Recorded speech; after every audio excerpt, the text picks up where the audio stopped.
Hi everybody, this is Oscar again, and this is the second little film which I'm making to show you a little bit of the neighborhood in which I live in Rome. Now, as I said last time, the neighborhood is called Prati. This street is called Via Ottaviano.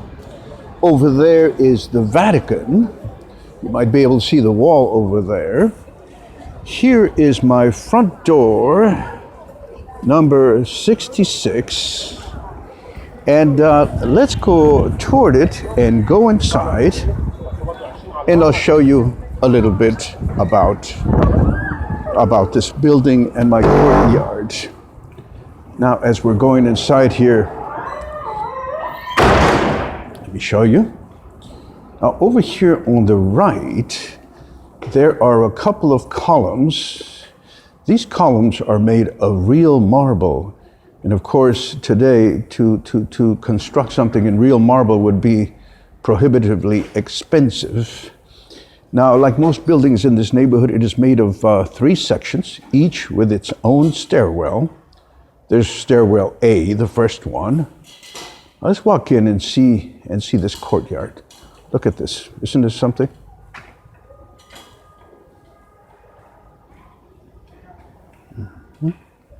Yes, okay, let me show you. Now that building over there is a side of a church, a very beautiful church, which is done in a neo-Gothic style. So let me tell you, this building, this palazzo where I live, was built in 1902.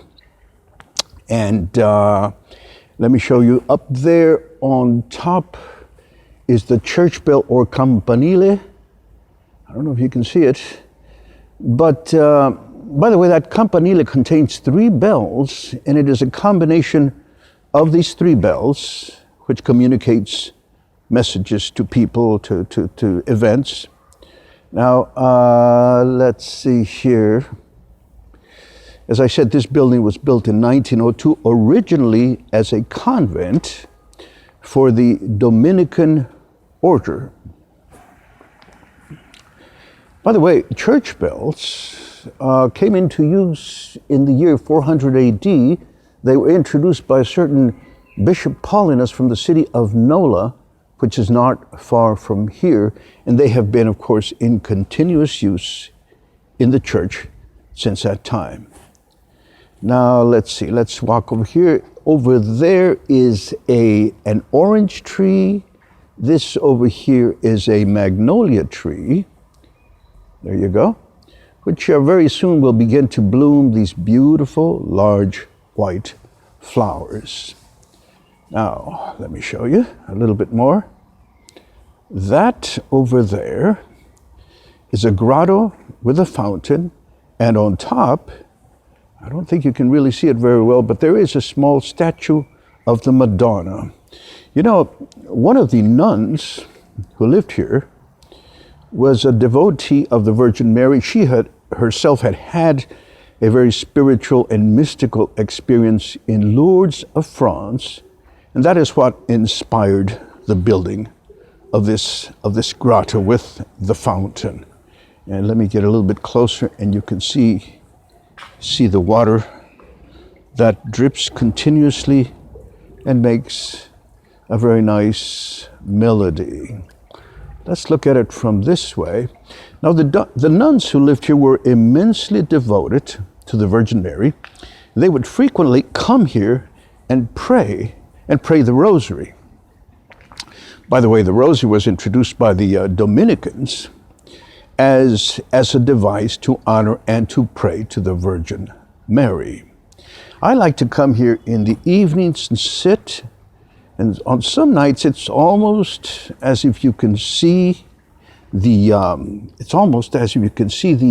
hear the nuns praying their rosaries, the murmur of the prayer, and it's really a very special experience.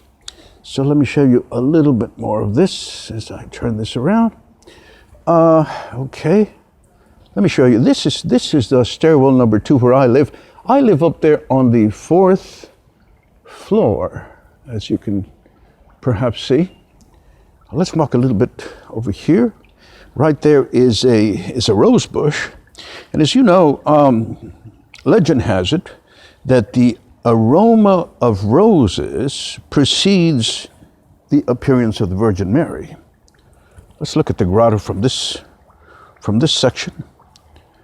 Let's look again at this magnificent courtyard. Okay. Now right there, let me show you something. Right there are my bicycles. These are the bicycles on which I travel all over Rome. Now, by the way, look at this wall. You see the thickness of this wall? And one of the things, for some reason, Italians are not generally recognized as the great engineers and builders that they are. These buildings are made to last, and they do last for a long time. In fact, as I said, this was built in 1902, and in Rome it would be considered a modern building.